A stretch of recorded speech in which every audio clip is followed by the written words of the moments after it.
congratulations for putting up with me for 7 years. I know, right? I know. And I do it for the people. Yeah, you've almost made it as long as my first pod. You're listening to the Help Me with HIPAA podcast, where HIPAA and humor collide to make learning fun. Your delightful hosts are Donna Grindle and David Sims. Relax. HIPAA help is on the way. Welcome to episode 357 of the Help Me with HIPAA podcast. My name is David Sims of HIPAA for MSPs, and joining me is Donna Grindle of Carden. Good afternoon, Donna. Good afternoon, David. So this is episode 357, Magnum.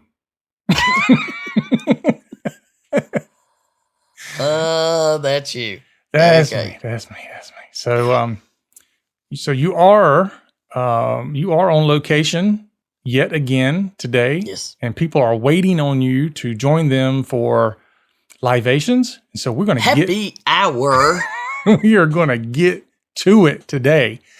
So our friends over at the Joint Cybersecurity Advisory Commission, I guess you call it, they released some documentation last week as we're recording this, and it was an alert to MSPs. So if you're a managed service provider or you employ a managed service provider in your organization, then you need to listen up, because we're going to talk about what this says to MSPs and what this says to MSP customers, because it addresses both. Oh, yeah. And and this is not a little thing. It's not a little thing. And it's a blanket thing, a joint cybersecurity advisory from the UK, Australia, Canada, New Zealand, US CISA, NSA, and FBI. That's a lot of acronyms. I know. But the thing is, that shows you it's like a worldwide alert. Mm-hmm. So we better be paying attention. Yeah. So even if you have an MSP that's not in the United States, better pay attention. And it's a thing nowadays. All right. So let's take a deep look into what this guidance is, how it applies, and what our listeners need to do about it. Well, I can tell you right now, you remember how we just did an episode on the state laws and how those were changing and everybody needed to get on board? It's no longer just a HIPAA thing anymore. It's bigger and bigger, right? And I'm here at a conference that I can't tell you how many conversations with folks who are like, I got to come and work with you guys because I don't have enough stuff to get my cybersecurity coverage anymore. Mm-hmm. I've been telling you that.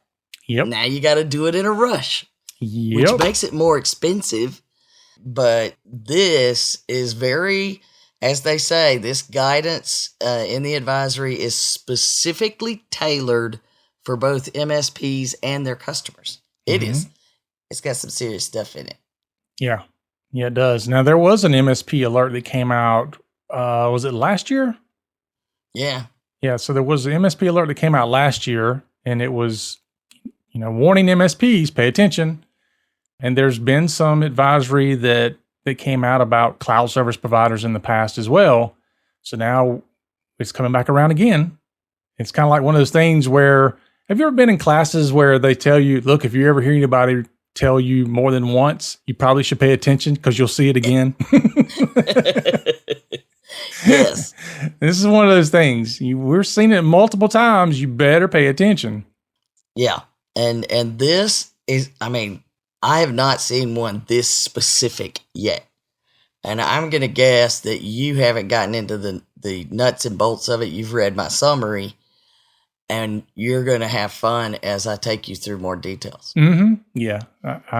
It is on my radar and on my to-do list for this week to dig deeper into it. But we're going to do it right now, live. right now. So one thing I want to make sure that we don't screw up is throughout the whole document, they use a term ICT, which means Information and Communications Technology. Okay. Which means they're not just worried about what's on your servers. They're talking about your communications too. Yep. So there's this moment where it says, we're all getting together to tell you this stuff, and we're telling you we're making it specifically for MSPs and their customers. And they go so far as to say this is not to do with cloud service providers. I mean, how much more specific? I haven't seen one. Yeah. Well, this is one of those times where they say, well, this is how I take it anyway. MSPs, stop trying to say this doesn't apply to you. That's this is so blanket. I don't know how they could claim that. Yeah. So here's a quote that, I pluck all of the things out in the descriptions. And it says, organizations should implement these guidelines as appropriate to their unique environments in accordance with their specific security needs and in compliance with applicable regulations. Doesn't that sound like reasonable and appropriate in a lot of words? I think I saw words in there that were reasonable and appropriate. Yes. Yes. And then here's the first indication of how different this is.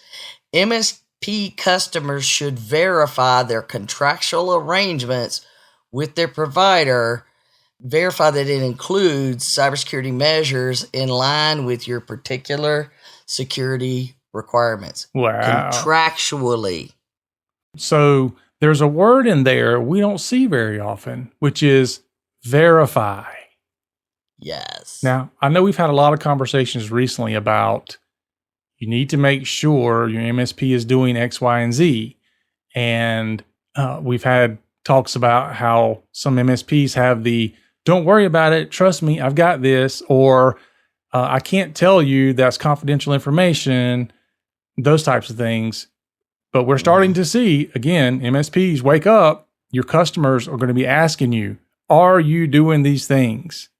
You need to be prepared. I've already sent this to a few IT companies going, heads up, I'm going to be talking about this, and you need to be aware of it. Yeah. And, for you and I, though, I mean, we've been talking about this for 2 years or so, how, it's coming to the point where you've got to be doing these things and you need to be asking these questions of your IT provider, and the MSPs need to be prepared to answer these questions. We talked about this for a long time. So it is saying, clearly, and they go into a very specific definition of what an MSP is, and it is not the cloud service provider, but they do IT infrastructure services, business process, support functions, cybersecurity, platform, software, yada, yada, yada, right? So they go and make it very clear what they're talking about. And then there's a statement that I went, ooh, my eyes went, wait, let me read that again multiple times. Did I say I was at a conference where I'm up late at night doing things? MSPs provide service that usually require both trusted network connectivity and privileged access to and from customer systems. Mm-hmm. Okay, so they're making it clear. You know how many times that you and I have had the conversations where somebody's like, well, this doesn't apply to us because we don't access the EHR. Yeah, all the time. But you have complete control of everything on the network. Mm-hmm. We just talked about confidentiality, integrity, availability. All of them matter. Yep. So they laying down the gauntlet right there. They, like you said, don't try to hem and haw. Don't try to bob and weave. I'm an MSSP. This doesn't apply to me. Actually, they did include that somewhere. I don't remember. Good. And so then it goes into, all of these authorities, like us as a group have previously issued general guidance for MSPs and their customers.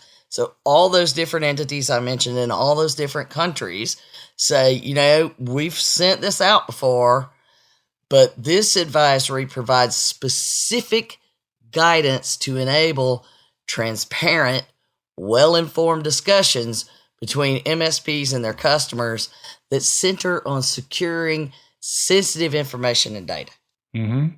So there, again, how many times, this is just in the opening stuff, they're saying it over and over and over. We've tried to say, and everybody says, well, what do you, I'm doing that. And their expectation is the discussions that this document and these recommendations generate should result in a reevaluation of security processes and contractual commitments to accommodate customer risk tolerance. How about that? So how does one identify risk, David? Through some type of risk management plan. Risk analysis, risk management. We talk about risk all the time. Yeah, I mean that's the business we're in. You know, I'm not in the IT Crisec business. boot camp. We have a whole day. It's the risky business day. Yeah, there we go. CrisecBootcamp.com. Yeah, I tell people all the time, I'm not in the IT business anymore. I'm in the cyber risk management business. Mm-hmm. So they are looking for, in the end, what they're looking for is a shared commitment to security, which will reduce risk for both the MSP and their customer, as well as the global ICT, information communications technology community. So then I'm like, all right, they ain't playing in the big serious summary press release, right? Mm-hmm. But then they make sure they add like a little box. Right? And I put the box in here, so that'll be our little featured item. And tactical actions for MSPs and their customers to take today. I saw that. Yeah. So we got other recommendations. This is what we want you to do today. To me, when I saw it in a nice blue box with a little information icon, special, and it said today, I'm thinking that's a nice way of saying, get this done ASAP. Mm-hmm. You agree? Yeah, I definitely agree. Because now I got to go get it done today. Yeah, today. Okay, but all of these are things you and I have talked about. Identify and disable accounts that are no longer in use. I know that's one of your pet peeves. It is. And, this is one of those things where oftentimes it falls on the customer because the customer's not letting you know that people don't work there anymore or they don't need the accounts anymore. We're going through that right now with one of our larger clients where we sent them a whole list of accounts and saying, do all these people still work for you? Because some of these accounts haven't been accessed in a while. And they come back with, well, this one and this one and this one and this one, they've been gone for like 6 months. And you're like, oh my gosh, how many times do I have to ask you? Let us know. But you also need to do it on your own network, right? Oh, absolutely. Absolutely. And see, that's the thing that a lot of folks miss. They make a lot of those assumptions on their side, right? Yeah. Well, one thing I noticed too, just to kind of give everybody a break on this, because I don't want to, bust everybody for it. But there are times when you leave accounts active for supposedly a temporary period of time because, there may be some data there you need to move around or things like that. But there's proper ways to handle that. We won't go into it in this podcast, but if you're going to leave them out there because of some specific reason, there needs to be a process by which you do that in a secure manner. Yes. And that it's regularly reviewed and taken care of until it's no longer temporary. It's done. Yeah. And then I know this one is one that you and our team will be like, well, we know that because y'all drive us crazy. Enforce MFA on MSP accounts that access the customer environment and monitor for unexplained failed authentications. Yep. One thing I like that has been happening in the MSP vendor world for the past year or so is that a lot of these vendors are now forcing MFA on MSPs. You have no option. You have to have it turned on. So I'm glad that's what they should be doing. Yeah, for sure. And then here's the kicker. And I mean, we've started talking about know where the line is, right? Mm-hmm. Ensure MSP customer contracts transparently identify ownership of ICT security roles and responsibilities. Now that's a discussion right there. I know. I'm like, and you got to have it in the contract. And I can't tell you the number of times people don't know what's in their contract anyway. Mm-mm. But if you put it in there, it clarifies things. I always point out, you can go into any small business and say, do you have a disaster recovery plan? And they say, oh, our IT company handles backup for us. Yeah. Yeah. Okay. That's not disaster recovery. Mm-hmm. Let's review. And I know a lot of attorneys that are contract attorneys, they don't get this specific a lot of times in those contracts. So that in and of itself is a big conversation to be had. And where are you going to put that information? And it can change. That's a tough one. That last one's a tough one. Yeah. And so these are the things they want you to start working on ASAP. Like right now, start making those things happen. Mm-hmm. But then they go into and I like how they phrase this, recommendations, and it says that. But then in the text, it's basically what it should say. So that's what I made our heading say is recommendations for baseline security measures and operational controls. Baseline. The floor. What do we always say HIPAA is? The floor. And this stuff is more than what HIPAA says. Ooh, that makes HIPAA the basement. I know. We keep saying it's the foundation. It's just that we're having to have a basement foundation. Yeah. I mean, it's funny that when you and I started years ago, HIPAA was seen as the pinnacle of privacy and security. Now in 2022, we're looking at it going, it's nowhere near enough anymore. It's not even, I know it says actually written in there that it's considered to be the floor, but like you said, we're finding out it's not even the floor. It's lower than that. It's part of the foundation. Yeah. It's below what you put the floor on. That's right. So, and the thing is, I realize when this one comes out, it's like almost exactly 7 years since we started the podcast. Oh, wow. Yeah. Congratulations for putting up with me for 7 years. I know, right? I know. And I do it for the people. Yeah, you've almost made it as long as my first wife. So, but if, and you and I we remember we talked about things on a podcast episode, and sometimes people remind us we talked about things on yeah, they do. But if you go back and I'm sure if you listen to some of the things, and years ago we would be saying, hey, this is where we're going. And we always joke about our predictions and then we do a recap of them, unlike a lot of people who make predictions. But as you see these things change, I know that we are watching and growing with it. I mean, my business practices continue to evolve. I know that yours do. And there are so many people that haven't made any change yet. No, I know. And we said this in a recent episode as well, that if you're still doing what you did just a few years ago, and when I say few, I mean like 3. If you're still doing the same thing, you haven't changed at all, chances are you're in the wrong place, doing the wrong thing. Yeah, you're already left behind. Mm-hmm.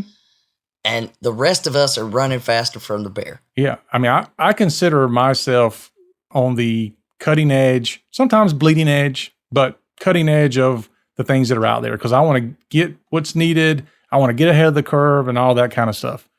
Mm-hmm. I'm still putting new technology into place. Still, I mean, we just come on with a new vendor a few months ago to add another piece of security technology. So that just goes to show, even if you were doing same thing a year ago, I've already made changes to my security stack. And that is exactly what this is pointing to, is there's so many people that are in, it's like the rut. You're in a rut is usually like, I'm just doing what I've always done, but I'm in a rut with my technology. I'm in a rut with my support. I've got old equipment. I'm not making budgetary plans for these kind of things. I mean, I was sitting today at the conference with another vendor, and we were discussing how we could work together to create budgetary definition for some clients that he has, and being able to plan out that risk management plan with the financial implications of it. So it's the same thing where you and I have always talked about, do you have a technology plan? It freaks people out the first time you go do it, but then after that, they're like, are you doing our technology plan with us anytime soon? Mm-hmm. So let's get into these baseline things. I'll put all the notes and bullets in there, but there's 12 baseline recommendations. Mm. And at the top, you're going to see this, and this is where I'm like, just as you said in that the tactical things and the contract being the tough one, Mm-hmm. it's in here everywhere. Oh, goodness. It's said over and over and over again.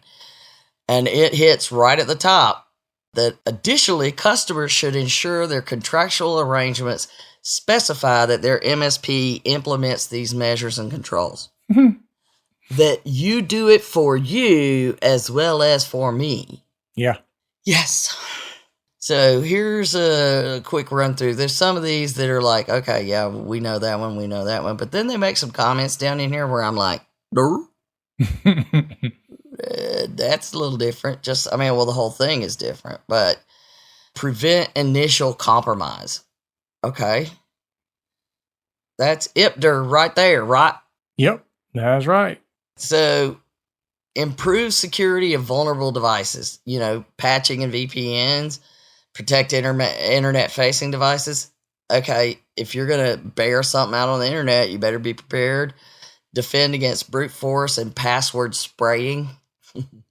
And defend against phishing. I had somebody ask me, where do you think that most serious problems, how are they getting in? Phishing, email. Yep. It may not be that specifically phishing. It could be litany of other things. That I get a compromised account. So now all of the people I know are going to get compromised.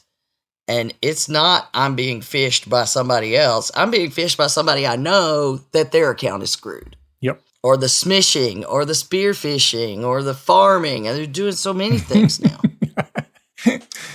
If we can just kill email, it all go away. I know, and there's never been an email killer. But those are all things, we're used to seeing. And then it says, enable, and they make a point in each of these. This is what the MSP should do. This is what the customer should do. Again, specific things. And in that one, they say everybody should do these things. But then they start and they get into enable, improve monitoring and logging processes. Ooh. Basically it says the MSPs should make sure logging's on. Mm-hmm. And so many a times, it's like, well, they ran out of disk space, so we had to make the logs shorter, or it only gets a day's worth, or whatever. But it gives the MSPs a list of things they should remember. And then customers, get in your contracts that the MSP will implement comprehensive security event management that enables appropriate monitoring and logging of provider-maintained customer systems. So any system that the MSP is maintaining, we're expecting it to be logged. Yep.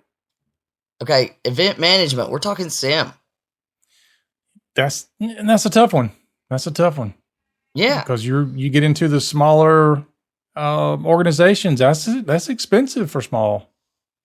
Yeah. And most cannot afford it. Nope. And I mean, running any kind of log management or any of those things. And it's even harder now with a lot of small businesses being completely work from home. Mm-hmm.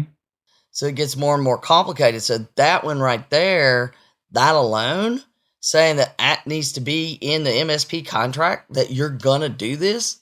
And then when you give them the price, Yep. Yeah, I was going to say, Can don't you expect imagine me that to. conversation? I was going to say, don't expect me to do it for the same price, because that won't happen. Yeah.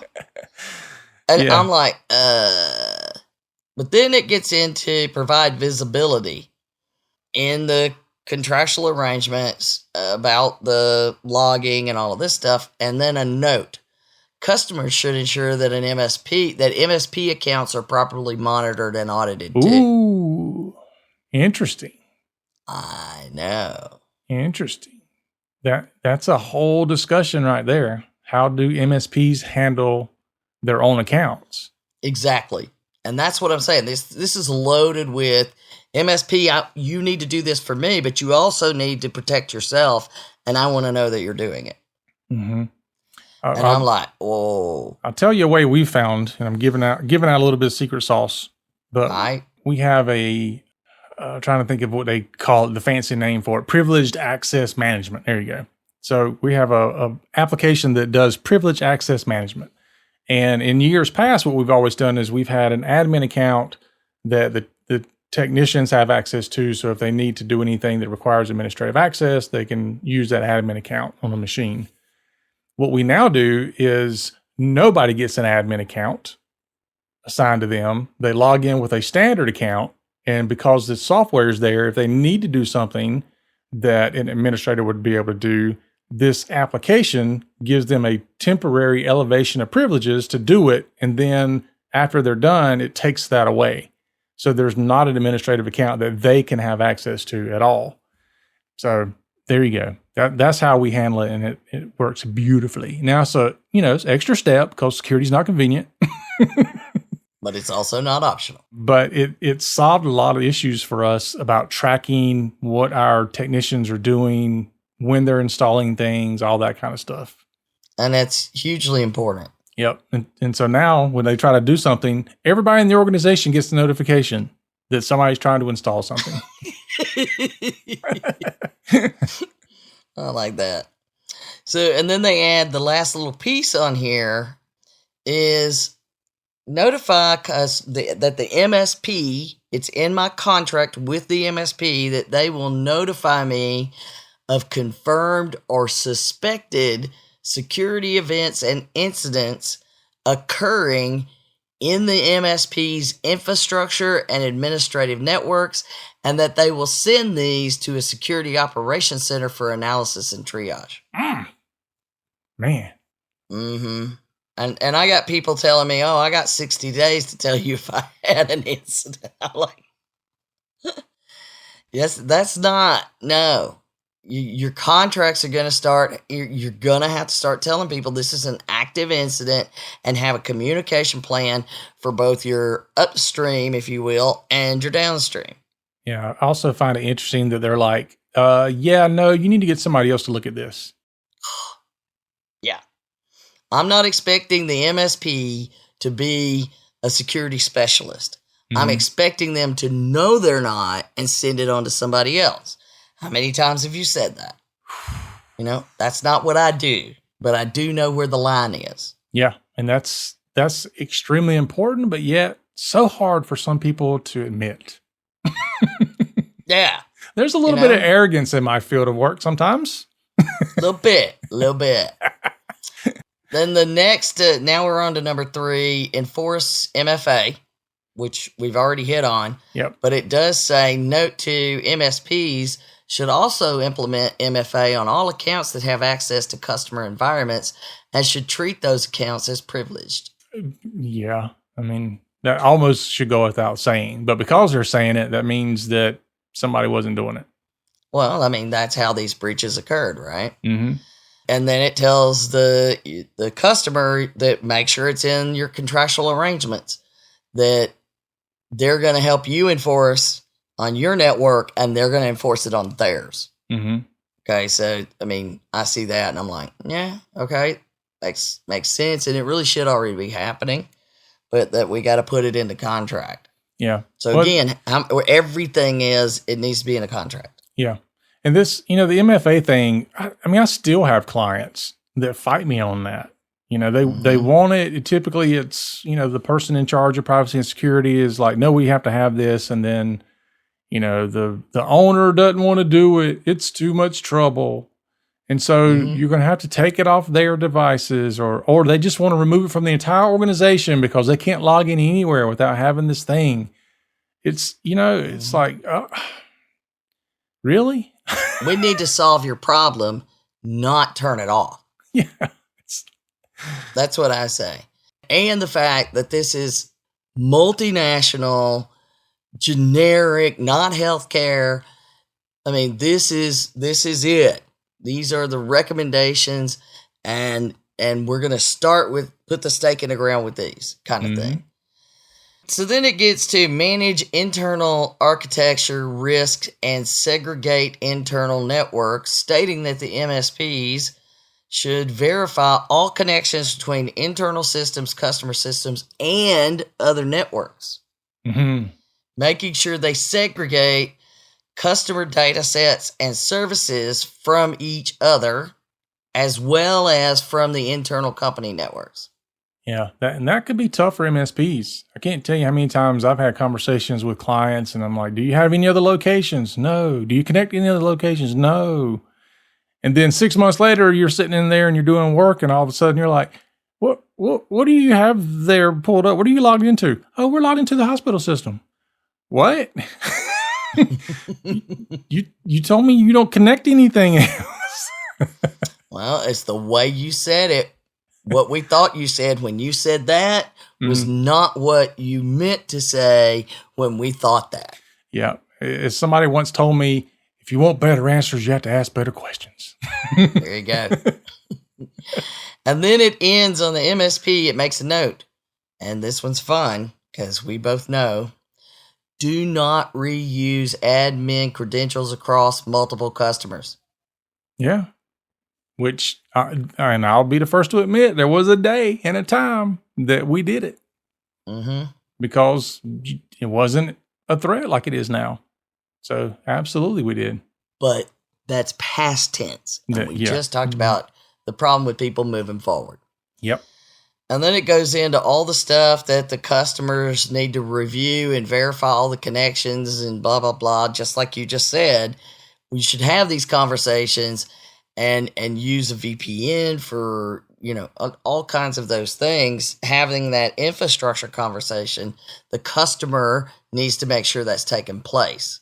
And then guess what they need to put in their contracts? What? That MSPs will not reuse admin credentials. They want it in the contract. So again, it tells you this is a common practice that's still going on. Yep. Got to move forward. Next one, apply principle of least privilege. Internal, all of that. That makes sense. You don't want default where everybody has access to everything. It's just like what you just talked about. You get access to what you need when you need it, and only then.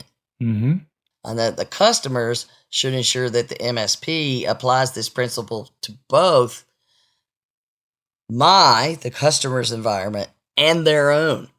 And get that in the contract. Yep. Already do it. Yeah. But I mean, again, the tough part for you, getting it in the contract. Yep. Deprecate obsolete accounts and infrastructure. I always have problems with deprecate. I hear an F in there no matter what I do. That PR sounds like an F. I don't know why. I just struggle. I have to concentrate to say it. Okay, so the obsolete accounts and infrastructure, both. We're not talking about just accounts, but we're also talking about obsolete equipment. Yeah. Well, that leads into another fairly new thing for smaller customers, which is the vulnerability management piece. Because, that along with other things is what helps you find those pieces of infrastructure that you didn't even know about. Like, what is this? Yeah. Happens a lot. Yeah. Or the one that's like, there's something beeping in my closet. There's no stuff in your closet. There's no IT stuff in your, oh yeah, actually there is some IT stuff in your closet. How long has this been here? Yeah, one of the IT guys here was joking about with a client, and everybody's pointing fingers at each other about where this computer is after a move. Mm-hmm. And I'm like, all the documentation you've given me, that computer is in that building. You get over there and you don't leave until you find it. Yep. We had a server one time that came back online. Fortunately, we left all the agents on it. And, the technicians calling me, they're like, a server that was decommissioned 2 years ago just showed back up. And I was like, what? So called the client, and it was an accounting firm that was digging for some old files, and they plugged the server back in, and just, they done what they needed to do, but we'll get to the server later and shut it back down. I'm like, no, dude, the thing's got to be shut down now. You should never even put it back online to do that. No. I mean, you don't need to plug it into the network to turn it on and get files off of it. I can see you now. Okay, so moving on. Again, they did make a note for the MSPs. Now, this was interesting because we both know this goes on too. Although sharing accounts is not recommended, should an organization require this, passwords to shared accounts should be reset when personnel transition. Interesting. How about that? Interesting. Or how about this one? How many organizations have you seen where instead of David having an account that's David at the organization, David has an account that says office manager at the organization. Mm-hmm. And then when said office manager leaves or goes somewhere else and somebody else comes in, they don't change the passwords or anything else. Mm-hmm. Yeah. So they're making a point that the customer needs to do it and the MSP needs to do it. Mm-hmm. And then they make sure to say that the customer should be sure to disable MSP accounts that are no longer managing infrastructure. Because this is commonly done when a contract terminates. And we've talked about that before. I can't even tell you how many times. I can always tell how many MSPs come before me because there's always stuff left over. And a lot of times it's the remote access. Oh, yeah. Their agents and their ability to get to everything sitting there where they can still come in. Why is this still here? I don't know. Yeah. Or the worst thing is whenever I come in and I say, oh, this remote agent thing is still there. And they go, well, that was 3 MSPs ago. Okay. So the other people before me never bothered to do anything with this. So what else has been going on in your network? You immediately say, I know. All right, so number 7 was apply updates. Well, patching, hello. Yeah, I mean, Microsoft does a pretty good job of forcing those on you. So, yeah, but we know about all the other third parties. Yeah, now the third party. Well, there is that. What is it? The Microsoft Edge now, like it won't update unless you open it. Yeah. Which is that blows my mind that's a thing. But well, why do they even do it? But I mean, they update Office without you opening it, and and all that kind of stuff. So. Yeah. But anyway. Yeah, there's a lot of stuff that needs to be updated. And there's a lot of things that get missed. And if your MSP's telling you, we're doing third-party patching, you might want to ask, what does that mean? Exactly. And that gets back to drawing the line of who's responsible for what. Mm-hmm. We've talked about that many, many times. So the MSP in this recommendation, implement updates on internal networks as quickly as possible. We've also talked about that. The MSPs don't like doing that. Yeah, we don't do it. Now, of course, you can say as quickly as possible. Sure. It might be a week later, but that's as quickly as possible. Yeah. Because we have to do our initial testing and whitelist the update so we don't break everything. But it depends on the type of update. Certainly, if it's one of those critical, you got to get it out now kind of things, then we just hold our breath and push it. Right. And that happens, but you're making that decision. Right. It's not just a blanket go with it. And then the customers need to ensure that they understand the MSP's policy on software updates and request that comprehensive and timely updates are delivered as an ongoing service. How many times do we hear, well, we don't do patching? Mm-hmm. Well, I'm sure they're handling it. No. Yeah, but very seldom are MSPs patching everything. Very seldom. Yeah, I mean, they just can't. No. And then we get to backup systems and data. MSPs should regularly back up internal data as well as customer data. Who would have thought? Or more importantly, maybe the customer probably needs to understand exactly what that means. Mm-hmm. Well, and that's where, we get, but they also point out that the MSP should maintain offline backups encrypted with separate offline encryption keys. And they should engage customers to create secure offsite backups and exercise recovery capabilities. No way. As you always say. Yeah, you're not paying for backup. You're paying for the ability to recover your data. Yeah, you're paying for restore, people. And if you're not able to do that, the backup is really useless. Yeah.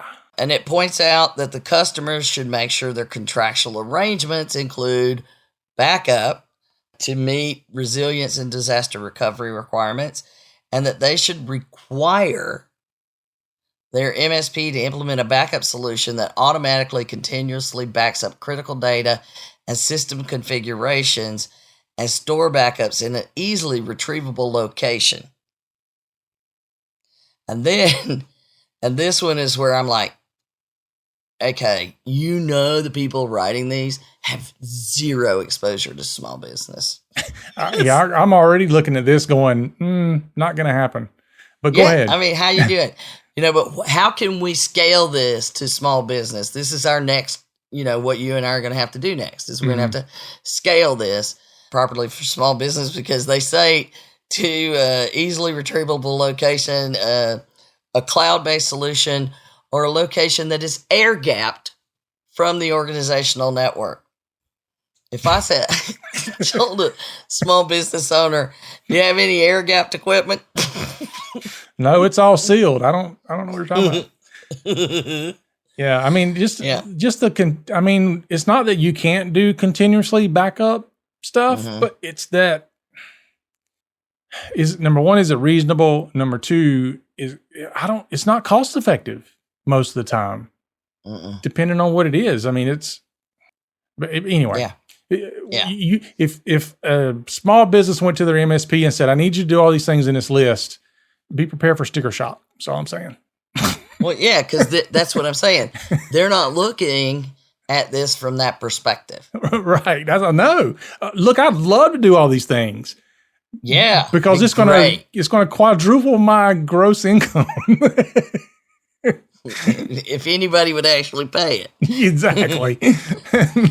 All right. Number 9, develop and exercise incident response and recovery plans. Yeah. That should be a given. But an interesting thing that needs to get more airtime.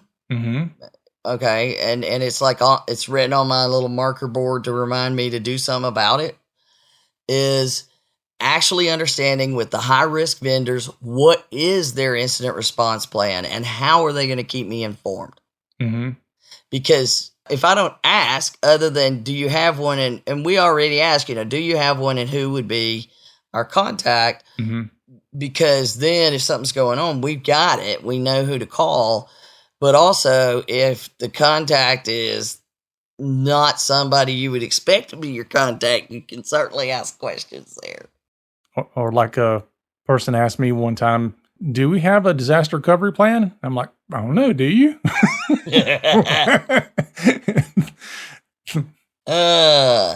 Okay. And then that brings us to the next thing, which is understand and proactively manage supply chain risk.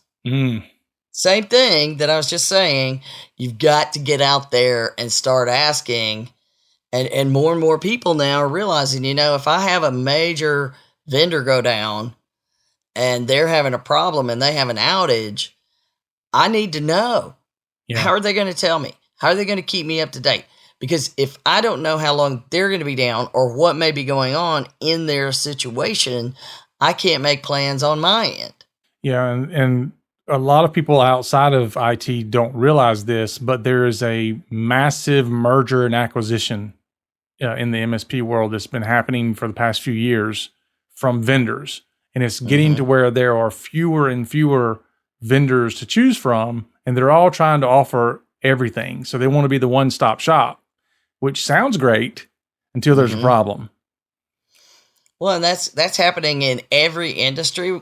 We're getting back to the monopoly days. That there's fewer and fewer businesses that are operating independently, and then you get into a lot of trouble. So, but it's that. I know for us, we've not went with some of the vendors that we probably would have went with. We like their solution, but because we already have some other stuff with them, I'm trying to spread my risk out so that I don't have one vendor goes down and like my entire security stack is gone. So I don't want I don't know. So that goes into one of the points in that recommendation is MSPs should understand their own supply chain risk and manage the cascading risk it poses to their customers. There you go. That's what I'm doing. Just what David said. And you didn't even read that first. I know. But again, customers should understand that their MSP has third parties that are involved. And what are they doing to vet them? Everybody just assumes. I'm sure they do it. But it has in here, each customer should ensure their contractual arrangements meet their specific security requirements, and the contract specifies whether the MSP or the customer owns specific responsibilities such as hardening, detection, and incident response. Yeah. I had a recent prospect ask me, we'd love to do business with you, but we have to make sure that zero work is ever done on our account for any reason from anybody outside of the United States.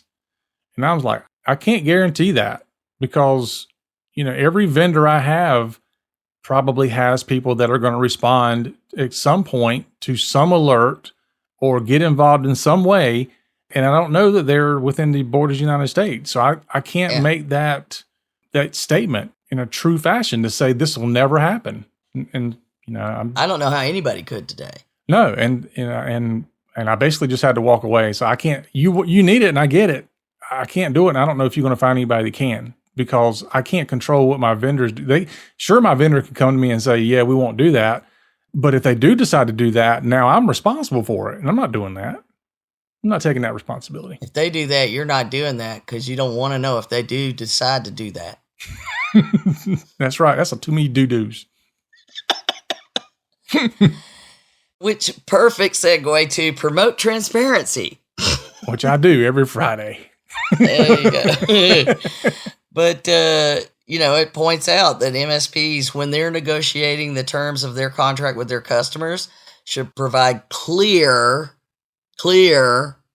explanations of the services that the customer is purchasing, the ones they are not purchasing, and all contingencies for incident response and recovery.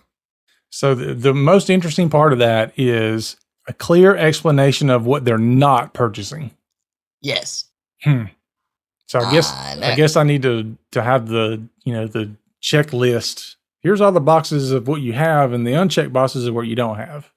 Well, this gives us a perfect example of what to include in something like that. Yeah. These are the things we're providing off of these recommendations. Well, the other thing is the clear explanation, because how many times, even I look at some of these MSP things and I'm like, I don't even know what this stuff is. I have no idea what they're doing here. What is that? Absolutely. Oh, geez.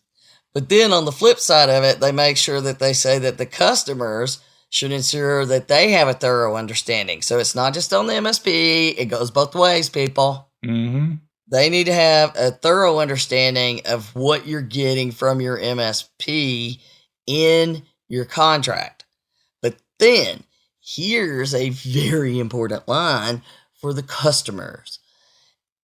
after you have that contract and everything that is clearly being provided, you need to address any security requirements that fall outside the scope of the contract. It's on you. And that's why they want you to be aware of it. And contracts should detail how and when MSPs notify the customer of an incident affecting the customer's environment. Define incident.